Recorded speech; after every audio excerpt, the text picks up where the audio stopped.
The afternoon sun cast a faint glow over Washington, D.C. Karoline Leavitt, 27 years old, the youngest White House press secretary in history, was resting in her luxurious apartment near the White House, the small silver cross on the collar of her navy blue blazer, a mark of faith from New Hampshire, glimmered as she stood up. Suddenly her phone rang. President Trump was calling Karoline. There's a religious case at the D.C. local court. A group of Christians is suing because they were banned from praying in public. Go now observe. Report. His voice was urgent, leaving her no time to think. Karoline's tidy apartment reflected her disciplined documents, neatly stacked business attire prepared in advance. Today she opted for a simpler style blazer. White shirt, black pants, but still wore the cross as a habit. As Trump's spokesperson, she was used to handling crises, but this was different. It touched her personal faith. Karoline quickly jumped into her sleek black SUV, speeding through the crowded traffic. NPR blared the news, but she turned it off, focusing on the unexpected task ahead before diving into the story. Comment where you're watching from, and don't forget to subscribe so you won't miss the latest stories. Karoline Leavitt pushed through the glass doors of the D.C. local court, stepping into a stifling, chaotic space. The crowd's murmurs rang out like an off-key symphony. Citizens awaiting minor cases, traffic violations, contract disputes, mixed with the clacking of keyboards from the bike clerk's corner. She glanced at her watch. 2:53 p.m. Just a few minutes remained before the religious case hearing began, the one Trump wanted her to monitor closely. Karoline chose a hard wooden chair in the middle row, sat down her document bag, and opened her phone to take notes. The silver cross on her neck glimmered under the fluorescent lights, but she didn't notice the eyes around the room fixating on her. The courtroom wasn't large, but its clutter made it feel oppressive. A middle-aged man in a t-shirt printed with "I am king" sat a few seats away, fiddling with his phone. To her right, a young woman wearing an oversized necklace, shinier than a chandelier, whispered to her lawyer. Karoline frowned clearly. Dress code rules here weren't strict. She focused on her task, documenting details of the Christian group suing the government for banning public prayer in a local park. This was an ISS Trump wanted to turn into a symbol for conservatives, and she was his eyes here. The wooden door behind the judge's bench swung open, and Judge Charles Hargrove stepped out at 62. He carried a rigid demeanor, salt and pepper hair, combed back wire-rimmed glasses slipping down his nose, and a black robe pressed flat as if just ironed. The crowd fell silent as he sat, his cold, sharp eyes scanning the room. All rise, shouted James Wilson, a tall black BFF with a stern face. Karoline stood with the others, phone still in hand, her gaze studying Hargrove. He banged his gavel on the desk, signaling the start of the session. This is a court of law, not in place to show off personality, he declared, his voice deep but cutting, like a knife. Hargrove began calling cases swiftly. A man fined for parking in the wrong spot. $50, no argument. A woman late on rent payments. A light warning. Karoline took notes. Noticing Hargrove ran things like a machine, efficient but cold. She glanced at the man in the "I am king" t-shirt.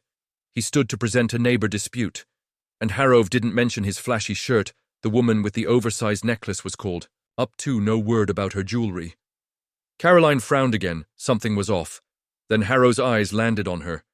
He stopped mid-sentence, his hand flipping through paper, stalling, his eyes behind wire-rimmed glasses narrowing as if recognizing something. "Miss Leavitt," he said, his voice icy but with a hint of hesitation, clearly having recognized the familiar face from White House press briefings.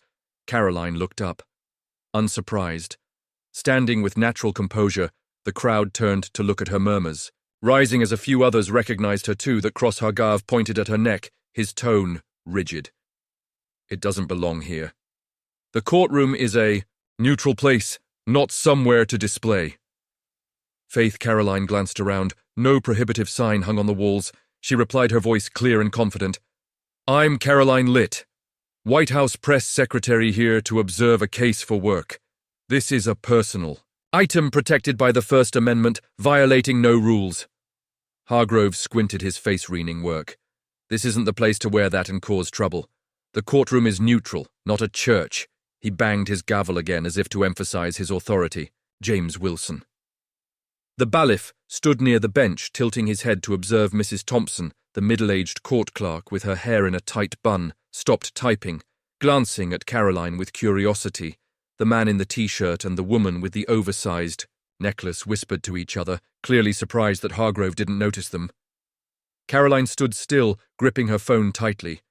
She realized instantly Hargrove wasn't just targeting her, but the cross itself, a symbol he seemed to despise, sir. "I have the right to wear it under the First Amendment," she said, her voice calm but firm. Hargrove cut her off immediately. "Don't lecture me on the law. Step up to the bench now." The crowd held its breath. Karoline took a deep breath, stepping up to the key. Defendants stand her heels clicking lightly on the old wooden floor of the D.C. local court. The room fell silent, all eyes fixed on her. The silver cross on her navy blazer collar glimmered. Under the lights, like a small flame amid an approaching storm, Judge Charles Hargrove sat elevated, his eyes behind wire-rimmed glasses, narrowing further. His face growing red with anger. "So, what are you doing here with that thing?" "Missile it?" he asked, his voice low, but sharp. As a razor, clearly trying to maintain an air of authority, sir. "I'm here on duty and have the right to wear it," she replied, still clutching her phone, her thumb discreetly switching on the recording mode. Hargrove banged his gavel on the desk, the sound echoing through the room. "I've seen plenty of people like you thinking faith gives them the right to disrupt anywhere. This is my courtroom, and I say it's not allowed." He leaned forward, gripping the gavel tightly. "Do you know this behavior is contempt of court?" Karoline furrowed her brow, quickly glancing around the room. The man in the I Am King t-shirt sat there unnoticed. The woman with the oversized necklace whispered to her lawyer. "Ignored, yet her tiny cross was the problem, sir. I'm not disrupting anything," she replied, her voice still steady. "I'm here for work, and my attire doesn't affect anyone. If you have a specific ban, I'd like to see the written rule." Hargrove smirked a cold, humorless grin. "A rule? I am the rule here. You walked into my courtroom with that disrespecting the law, and now you dare demand a document." He banged the gavel again so hard that Mrs. Thompson, the clerk, stopped typing and looked up with concern. The crowd began to murmur. An older man in the back row shook his head, whispering to his neighbor, "That necklace over there's bigger. Why is no one saying anything?" James Wilson, the bailiff, stood near the bench, tilting his head to observe. He'd worked here 15 years, and Hargrove's focus on Karoline felt familiar. Not the first time he'd seen this. Bias? Karoline took a deep breath, knowing a direct argument wouldn't sway Hargrove. "She chose the long game, sir. If I've broken a rule, I have the right to a clear explanation," she said, her hand subtly adjusting her phone to ensure the recording didn't. "Stop!" Hargrove sneered clearly, taking her words as a challenge explanation. "Here's your explanation. I'm finding you $500 for contempt of court." He banged the gavel a third time, the sound ringing like a final verdict. The crowd gasped. Miss Thompson looked up, fingers pausing over the keys. Her eyes uneasy. $500, a young woman whispered to her friend, just for a cross. The man in the I Am King t-shirt let out a small chuckle, but quickly silenced himself as Hargrove glared his way. "You'll pay today, before you leave." ARG Grove continued, his tone like a lecture. "Maybe this fine will teach you to respect order. This isn't a church, Miss Leavitt, nor a stage for your performance." He leaned back smug as if he just won an unchallenged fight. Karoline stood still, her sharp eyes fixed on Hargrove. "Sir, I understand your ruling," she said, her voice even, but laced with resolve. "But I have the right to ask, why aren't the others in this room with printed shirts, big necklaces? Fine too." R's face flushed, his hand gripping the gavel until his knuckles whitened. "Don't change the subject," he shouted. "You're the only one here bold enough to bring a religious symbol into my courtroom. That's the difference." Karoline nodded slightly. As if confirming her suspicions, she said no more, but her mind was clear. Hargrove wasn't just biased. He was targeting Christian faith deliberately. Mrs. Thompson resumed typing, but her fingers trembled. In her 12 years as Hargrove's clerk, she'd rarely seen him fined so harshly for something so trivial. James Wilson stood near the bench, arms crossed, his glance at Karoline, carrying a hint of empathy. He'd watched Hargrove handle hundreds of cases, and this focus on the young woman stood apart. The crowd's whispers grew louder, some sneaking out phones despite the no filming rule. Karoline stood there, still holding her phone, her mind racing. She knew this wasn't just a fine. It was a chance to expose something bigger. "Are you done, sir?" She asked, her voice soft but cutting. Hargrove frowned, caught off guard by her composure. "Not yet," he replied. "You'll pay, and I'll move on with the session. Sit down."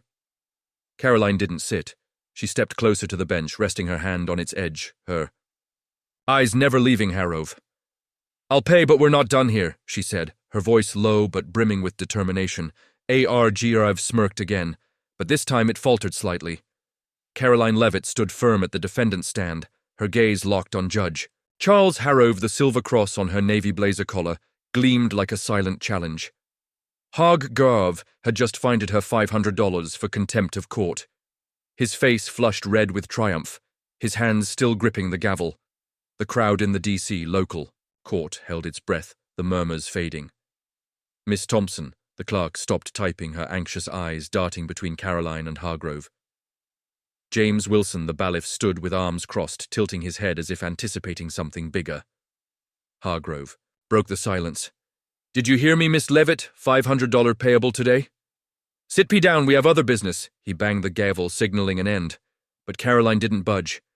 She took a deep breath, placed her hand on the bench's edge, and spoke, her voice clear. "Calm, yet sharp as a blade, sir. Before I sit, I need to clarify a few things for the record." Hargrove frowned, caught off guard by her steadiness. "The record, you've got no right to demand anything here." He snapped, but his voice wavered as if sensing something coming. Karoline gave a slight smile, not taunting, but the confidence of someone in control. She pulled a small, gold-gleaming card from her document bag and held it up for all to see. "I'm Karoline Leavitt, White House press secretary serving under President Donald Trump. But what you don't know, Judge Hargrove, is that I don't just talk well. I know the law deeper than you might think." The crowd gasped. The man in the "I Am King" t-shirt gaped. The woman with the oversized necklace whispered. To her lawyer, Harrow froze his hand on the gavel, stilled midair. "That doesn't change the fact that you broke my rules," Hargrove muttered, his voice fading, but Karoline didn't let him regain his momentum. She stepped closer to the podium, her voice echoing throughout the room. "Your rules or your personal bias. I'm here on the president's orders to observe a religious case, a group of Christians suing for their right to pray in public. This cross," she pointed to, "her neck is my religious freedom. Protected by the First Amendment, you fined me for it. But do you know what the law says?" Arrow's face wrined, trying to push back. "I don't need you teaching me the law. This is my courtroom." "And I decide." Karoline cut him off, her voice firmer than ever. "You're wrong, sir. The law isn't yours alone. Let me remind you of Church of Lukumi Babalu 4, City of Hia, 1993. The Supreme Court ruled that banning religious symbols without just cause violates the Constitution. Do you have a just cause? Or is it just because you don't like it?" The crowd fell dead silent, a few sneaking phone photos despite the rules. Hargrove opened his mouth but found no words. Mrs. Thompson held her breath, fingers hovering over the keys. "James?" Wilson nodded slightly. Eyes out light, he'd seen many cases, but never a defendant flipped the script this fast. Karoline pressed on her voice like a rehearsed speech. "You fine me $500 for contempt, but I've got proof, right here in this room. That man." She pointed to the "I Am King" t-shirt. "Wearer wears a printed shirt, clearly against dress code, yet you said nothing, her." She pointed to the woman with the big necklace. "She's got flashy jewelry. But you're silent. Only my cross." A Christian symbol angered. "You, that's not law, sir. That's bias, ARG. Jarve trembled, his face shifting from red to pale. You're slandering me," he stammered, his voice weak, unconvincing. Karoline didn't stop. She raised her phone. "I've recorded everything from when you called me up to now. I've also texted the White House office reporting this injustice. You want to find me? Fine, but this doesn't end here." The crowd erupted in whispers. Someone shouted, "She's right." Another clapped, quickly hushed by James Wilson, Argrove. Panicked. "Grasping for control, Miss Light. I can withdraw the fine. No need to escalate this." He banged the gavel feebly, his voice shaky, but Karoline shook her head, her gaze unwavering. "No, sir. Withdrawing it, because of who I am, only proves you're more wrong. The issue isn't me, it's how you run this court. I demand you review the past 6 months, records, all fines tied to religious symbols, and I propose mandatory First Amendment training for court staff, including you." The courtroom exploded. The older man in the back stood clapping, yelling, "That's right," a young woman whispered. "Who is she, amazing Mrs. Thompson?" Typed furiously, capturing every word, her eyes gleaming as if witnessing history. James Wilson smiled discreetly.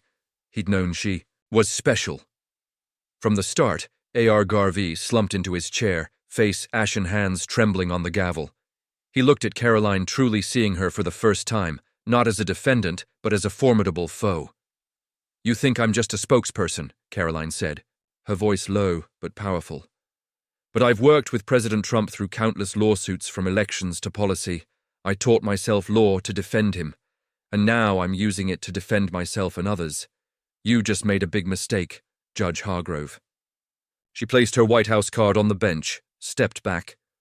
Her eyes never leaving him, A.R.G. Garvey opened his mouth but said nothing. He knew he'd crossed someone not just smart, but a legal genius. The crowd erupted again. Scattered. Applause breaking. Out Mrs. Thompson typed faster than ever, as if to preserve the moment forever. James Wilson stepped closer to the bench, his eyes full of respect for Karoline R. Grove sat there, his authority crumbling before everyone's eyes. Karoline stood still, the cross still shining, no longer just a symbol of faith, but her flag of victory. Karoline Leavitt stepped out of the D.C. local court, the late afternoon sun glinting off the silver cross on her navy blazer collar. The clock read 3:30 p.m., but the air inside had just exploded like a bomb. She paused at the glass doors, checking her phone. The recording had been sent to the White House office, along with a brief message to Trump's advisor, Harrove. "Find me," for the cross handled it. Next steps needed. She knew this wasn't just personal anymore. It was a chance for Trump and conservatives to score big inside the courtroom. The crowd was still buzzing. The older man in the back turned to his neighbor, voice trembling. "I've never seen anyone knock out a judge that fast," a young woman with her boyfriend whispered. "She's the White House press secretary." "Incredible, Mrs. Thompson." The clerk hurriedly printed the session transcript, her hands shaky as she processed what she'd witnessed. James Wilson, the bailiff, left the courtroom, phone in hand, calling a colleague. "You've got to hear this," a young woman just silenced Hargrove. The news began leaking out, spreading like wildfire through dry grass. Karoline hadn't even reached her car when her phone buzzed wildly.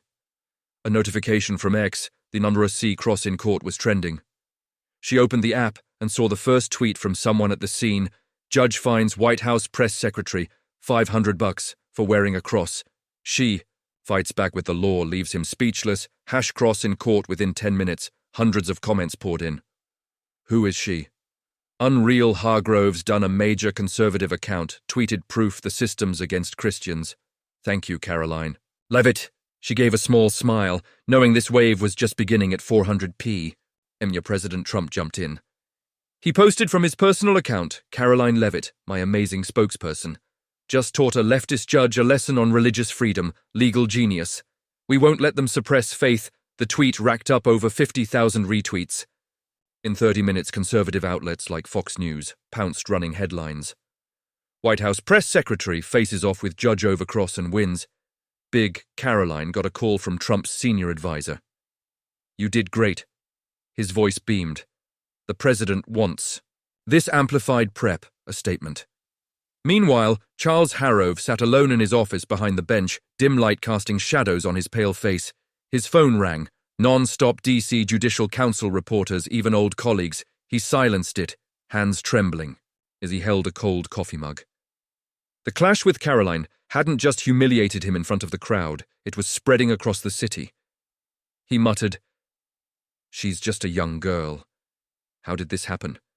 But deep down, he knew he'd collided with something bigger than himself. Mrs. Thompson, still at the courthouse, couldn't stay quiet.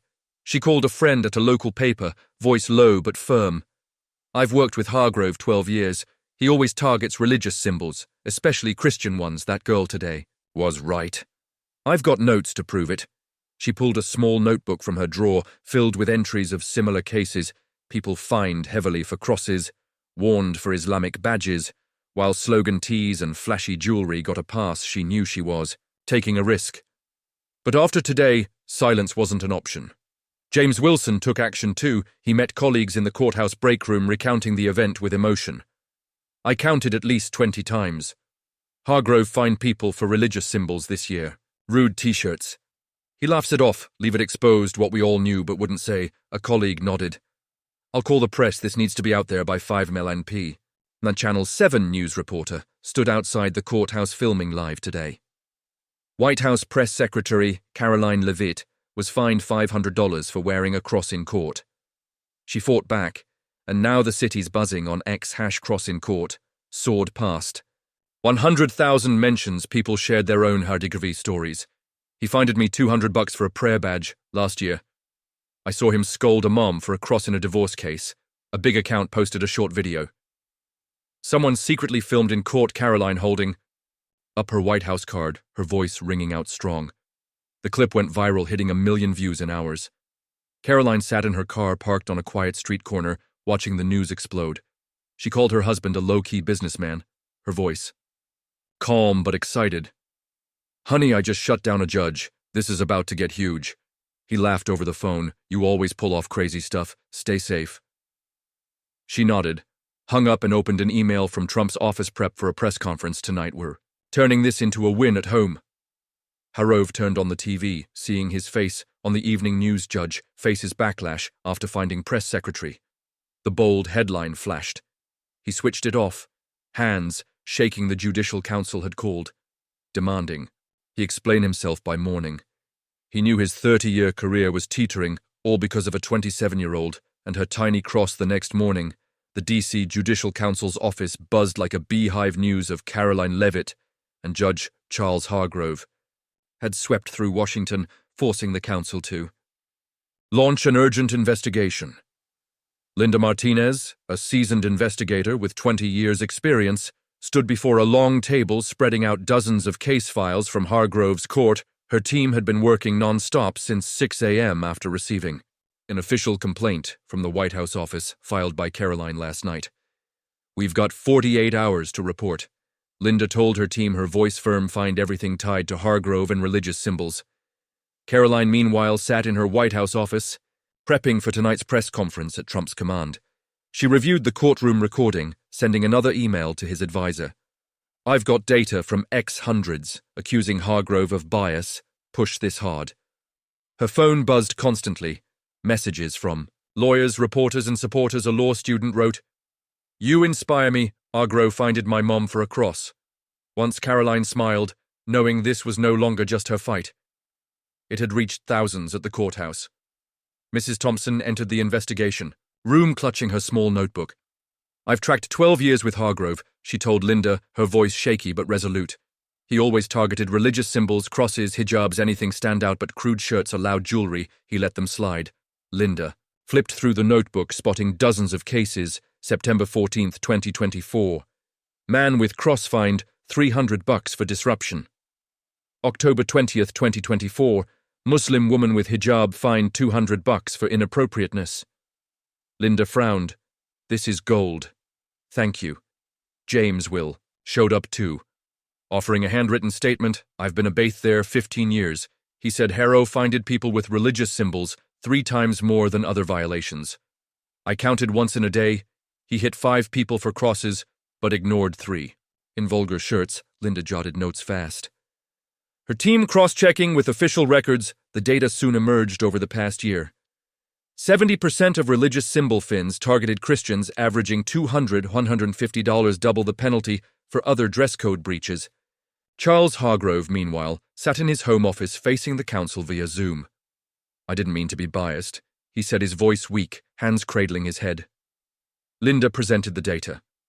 "Mr. Hargrove, records show you find people wearing crosses 80% more harshly than similar violations. How do you explain that?" Arrow fell silent, eyes downcast. He recalled Karoline, her steely voice, her sharp reasoning about the First Amendment. "I didn't realize," he mumbled. "I thought I was maintaining order by noon." Linda's preliminary report was complete. "This isn't just Hargrove," she told the council. "We found 3 other D.C. judges with similar tendencies, though milder, but Hargrove is the clearest case. Bias against religion, especially Christianity," the council ordered Hargrove's immediate suspension pending a final ruling. News leaked out, and X erupted again. #cross in court. Hargrove suspended. Karoline Leavitt shakes the system. A conservative account posted. Trump's legal genius wins again. Karoline stood before the mirror in the White House briefing room at 600 p.m. adjusting her blazer, the cross still gleaming. Trump walked in clapping her shoulder. You made me proud. Karoline, tonight, we show them religious freedom is untouchable. She nodded Saint to the podium camera flashes firing non-stop. Yesterday I was fined for wearing a cross. Not because I was wrong, but because a judge thought he was above the law, she said, her voice resonating. I fought back not just for me, but for everyone treated unfairly for their faith. The press crowd buzzed questions. Flying. But she answered calmly, citing law and X data. Hargrove watched. The briefing on TV, hands trembling. He turned it off. Sitting in darkness, his phone overflowed with messages, colleagues distancing themselves, reporters hounding him. But what shocked him most was Thompson and Wilson's testimony, people he trusted. He opened his laptop, searching the Church of Lukumi Babalu. I ruling Karoline mentioned reading it. He sighed. She's right. I was wrong for the first time in 30 years. Hargrove felt small. He called the council voice hoarse. I'm resigning, but I want to help fix this. The next day, Hargrove appeared at a small council meeting, no longer in a judge's robe. I didn't see my own bias, he said, eyes red. Karoline Leavitt opened my eyes. I want to join the training so no one repeats my mistakes. Linda nodded, noting Hargrove's turning around could be useful. The news spread, sparking debate. Some on X mocked Hargrove's faking it, but others supported. At least he admits fault. Rare Karoline, back in her office, got an email from Linda. Hargrove resigned, agreed to train you, changed him. She glanced at the cross in the mirror, smiling. The case she'd come to observe, the Christian group suing the government, was now just a small part of a bigger story. She turned an ordinary day into a spark for change, not just for Hargrove, but for the whole system. Just 4 days after the incident at the D.C. local court, the atmosphere in Washington shifted noticeably. Karoline Leavitt stood in her White House office, gazing out the window at Pennsylvania Avenue. The silver cross on her navy blazer collar still shone now, a symbol of a movement bigger than she'd imagined. Her phone buzzed with messages from Trump conservatives and everyday people, thanking her for speaking up. An email from the D.C. Judicial Council had just arrived. New regulations. As thank you, Miss Leavitt, she smiled. Knowing this victory wasn't hers alone, after the lightning-fast investigation, the council issued new rules for D.C. courts: no bans on religious symbols, unless they genuinely disrupt, and all staff from judges to clerks must undergo mandatory First Amendment training. Linda Martinez, the lead investigator, stood before the council stating, the Hargrove case shows we need more transparency. Why training is the first step. A new plaque went up outside the courthouse, inscribed religious freedom, a right beyond violation. Karoline saw the news on X, where #crossing court still trended. BC changes laws, thanks to Karoline Leavitt. Charles Hargrove, no longer a judge, appeared at the first training session. He stood before dozens of court staff, voice raspy but sincere. I thought I was fair, but I was wrong. Karoline Leavitt taught me to look at myself. Don't let bias blind you. The crowd was quiet. Some nodding misses. Thompson, now appointed to oversee the court's transparency program, sat in the front row taking notes. James Wilson, leading training for court BFFs, added, we're the eyes and ears here. If we see injustice, we speak up. Hargrove watched them, knowing he was making amends, a small but necessary step. Karoline hung the $500 fine receipt in a glass frame on her White House office wall. It wasn't just a memento. It was a reminder of one person's power to stand up. Trump walked in, clapping her shoulder. You're a star, Karoline, the religious freedom. Crowd loves you and so do I. He laughed heartily, voice booming. We just, you big, keep the momentum going. She nodded, prepping for her next speech at a conservative event in Virginia, where thousands waited to hear the White House's legal genius. The incident's impact stretched beyond D.C. States like Texas, Florida, and Ohio began reviewing their own court rules. Texas's governor tweeted, thanks to Karoline Leavitt for reminding us about religious freedom. Texas will follow a group of Florida lawyers.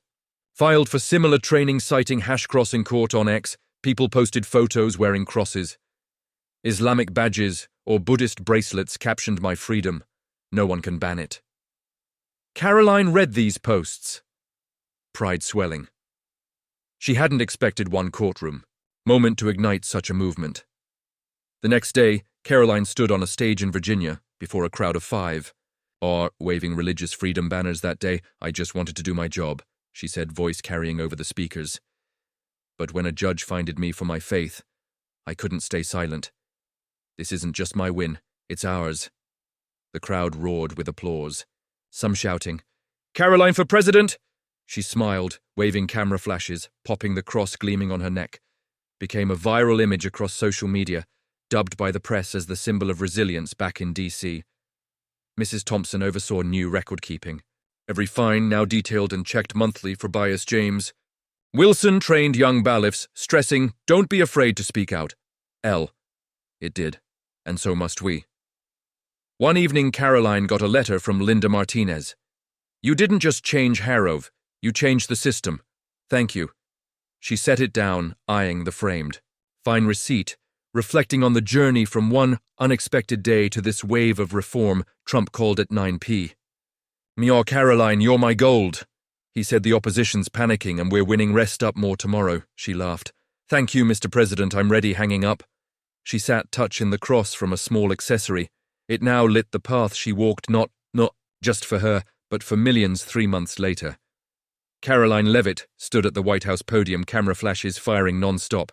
The silver cross on her navy blazer collar gleamed now. A familiar symbol to millions before her were reporters, TikTokers, and religious community reps, all waiting to hear her speak on religious freedom. 3 months ago, I just wanted to do my job, she began, voice echoing. But when a judge fined me for my faith, I stood up. Not just for me, but for all of you today. We've changed the system. The crowd clapped, some holding hash cross in court signs outside the D.C. local court, now had a new plaque in its lobby. Justice honors all faiths. She received a letter from a young law student, Miss Leavitt. I was scared to fight, but your cross case gave me courage. I'm starting a free clinic for people discriminated against for faith. Thank you, Karoline.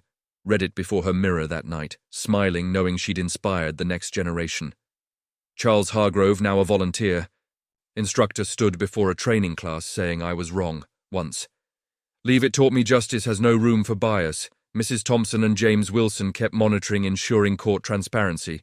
Trump called her Karoline. You're my warrior. Keep it up. She nodded over the phone. Feeling a greater duty than ever, Karoline stepped onto the White House balcony, gazing at D.C. under the sunset. The cross in her hand wasn't just a keepsake, it was the flame she ignited, spreading from a small courtroom. Across America, freedom doesn't come free. She whispered, "It takes fighters." A message arrived. The Judicial Council wanted her to lead a national reform commission. She smiled, ready for the next challenge. From one unexpected day, she'd reshaped laws, inspired others, and proved one person.